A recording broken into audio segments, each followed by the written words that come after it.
To be joined by Matt Rosa, Essendon's General Manager of List and Recruiting. Matt, thanks for coming on Gettable. Hi, Cal. Riley, thanks for having me. Might start, Matt, obviously, with the big talking point and Zach Merrett. I don't think you could have been any more adamant yesterday that the club 100% will not trade Zach Merrett. I'm guessing nothing's changed in the 24 hours since then. No, nothing's changed in that space. We've been really clear how important Zach is to us. He had another super season this year, capping it off with his 6 Triton medals. So, he's super valuable for our football club. And, nothing's changed there. I know I asked you this yesterday, Matt, but 24 hours is a long time in trade period terms. I imagine still no official trade request from Zach? No trade request. Yeah. As I said, nothing's changed since yesterday. We are aware that Zach's in a hurry. He's the ultimate competitor. He wants to win, and he wants to win now. But Zach has been very clear, and his management have been very clear that he believes in the direction that the club is on. He really believes in the young talent that we've got coming through. As we know, he is the ultimate competitor. He wants to win now. We'll continue discussions with Zach. The relationship is really good, and Brad and Welshie primarily are continuing those conversations with Zach. I wanted to ask that. What's the communication been like with Zach in recent times? Particularly, he wins the 6th Crichton medal. He's only now behind Dick Reynolds and Bill Hutchison at the footy club. It's in extremely rare air. We all know his quality, but how's that communication and discussion been with him since then? Yeah, it's been really open, there has been good two-way communication. As stated yesterday, we understand there's some frustrations there. He's a winner. He wants to win now. But as I said, he's got real belief in our young fellas coming through and real belief in what we're doing as a football club. Matt, does it take some management beyond the trade period? If Zach Merrett's still an Essendon player next Thursday night, which you've been very clear he will be, does it take some management in the weeks and months that follow the trade period, do you think? Well, our players and our club have been really clear that, we love Zach and things can move on really quickly. No doubt, those discussions are already happening, have happened and will continue to happen, that we see Zach as an Essendon player moving forward and, clubs can move on really quickly and, we've got no doubt the professional player that Zach is, that he'll continue to play great football for the football club. Since this broke a month ago, there's been talk about the club offering an increased deal in money and years to get him to return and recommit and pledge that loyalty. Has that happened? No, there's been no offer of a top-up payment from the football club, and Zach hasn't asked for a top-up payment. So, no, that was incorrect. We were in discussions later in the season around a potential extension. Obviously there's been a little bit to work through over the last month, but no, there was certainly no offer of a top-up payment. Since we spoke to you yesterday, Matt, you have got a player on the hook in Brayden Fiorini. He committed to joining Essendon yesterday. Firstly, what do you see Brayden bringing to the football club? Yeah, it's great that Brayden has nominated Essendon as his preferred destination.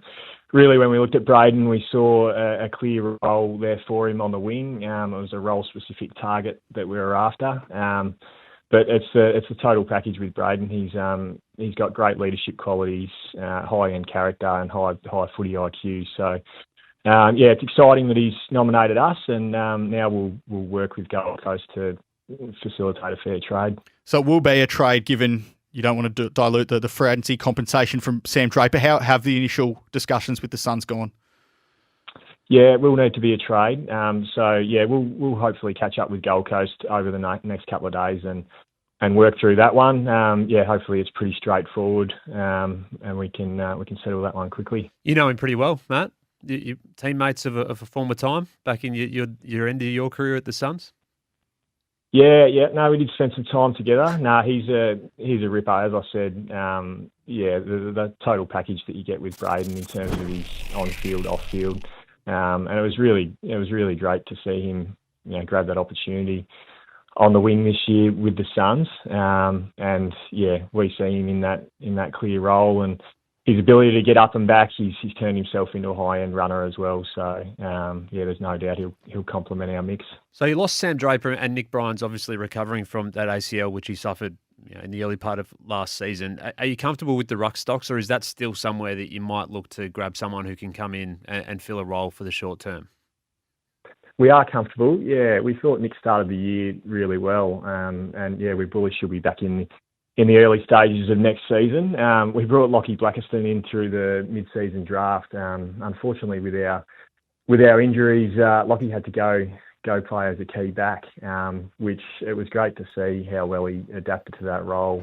But he'd never played key back in his life, so it was a good learning curve for him. But I think if you saw his last quarter against the Gold Coast Suns in the last game, he played in the ruck and showed his athleticism, and that's his natural position. So we feel as a 27-year-old, he was the best state league ruckman getting around, and we think he's got capabilities also. And then Vigo, who we got a glimpse of this year, another big summer into Vigo, and we think he'll jump again. So we're quite comfortable with where we sit, knowing that we've also got Peter Wright there as backup if needed. So the Sam Draper departure brought pick 20 to the club. You've now got 4, 5, 20, 26 and 29 as part of your draft hand. How aggressive can you be with those draft picks? Do you look to bundle a couple of them together to get higher up the board, or do you look to stay where you are? How aggressive do you want to be with those selections? Yeah, we are really excited about the hand that we do have, because it does provide us with flexibility to get to work. So we'll continue working on if we can get up the draft order, options of moving into next year as well. But we're certainly really comfortable with the players that'll be there at the pointy end of the draft. But yeah, I guess in ranking order of priority, the number one priority would be to try and get up in this draft if we can. But yeah, we'll explore all options. Do you try for pick number 1, Matt? You've got 4 and 5. West Coast might have 1 and 2, most likely have 1 and 2. Is there any chance you shift up from 4 and 5, and do you look at that? Yeah, we've let West Coast and Richmond know that we'd be keen to explore moving up. Those discussions haven't progressed too far. So yeah, we'll continue working through that, and if we feel there can be a win-win, and that does result in us moving up, yeah, we'll look at that. And who do you like in that draft range? I'll just give us some names, maybe a couple that you're really, really keen on. What we've obviously just come out of the draft combine, and you would have done 30-plus interviews, I'm sure, over Friday and Saturday at the MCG. What's the group looking like that you're picking out of at that sort of range? And added to that, I mean, the deal that you did last year with Melbourne to get this extra top 5 pick, I mean, it's worked out really well. How pleased are you that one's come through like it has? Yeah, we were always comfortable with that deal that, regardless if it was pick 5 or a pick outside of 10, that there was a win-win for both us and Melbourne. We feel like we both achieved a result out of that deal. I can't give you too many names, Cal, but I can say that it's probably a range of 10 to 15 players that we're still considering for those early picks. But yeah, when you do meet these boys, when you go out to home visits or you do your interviews over the draft combine, and the calibre of characters that you meet and the talent that you know is going to be coming through your door, it's really exciting for our football club. So yeah, we're looking forward to continuing getting to work. We haven't quite finalised our exact draft order yet, but I'd say there's still sort of 10 to 15 players in the mix. Might ask you about a couple of draftees here in Adam Swade and Hussein Al-Ashkar, who are obviously tied to your Next Generation Academy. Have you committed to those two yet? And if so, what can Essendon fans expect them to bring to the football club? Yeah, so we've spoken to both those boys and sat down with their families. We really like them as players, but yeah, we'll need to see where our picks sit. There's still lots to play out. They're aware of that. But yeah, they've both had fantastic seasons, and we're really proud of the NGA program that we're running at the football club, led by Marty Allison. We've seen talent come through in past years, and we feel like we've got a lot more talent coming through. So that's an aspect of our program that we're really proud of. we're giving these players the best opportunity to make it to the highest level and learn good habits. Injuries meant that the team put on the park this year was on average the I think it was the second least experienced or fourth in bottom four for both age and experience this year. Because of that, and you lose another around 900 games worth of experience in the off season, does that open the door potentially to a look at Jack Steele to add to a young midfield group?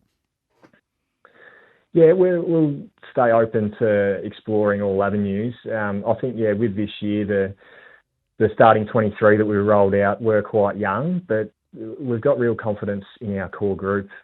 We just need to get them out in the park more often. So, Ridley, Reid, Mackay, McGrath, Redmond, there's a lot of good players in there. They just haven't been able to play together enough. So we're really bullish that our 23 will be more experienced next year if we can keep them all out on the park and the young talent coming through. But we'll always look to add character and leadership and role specifics if we feel like it's the right fit.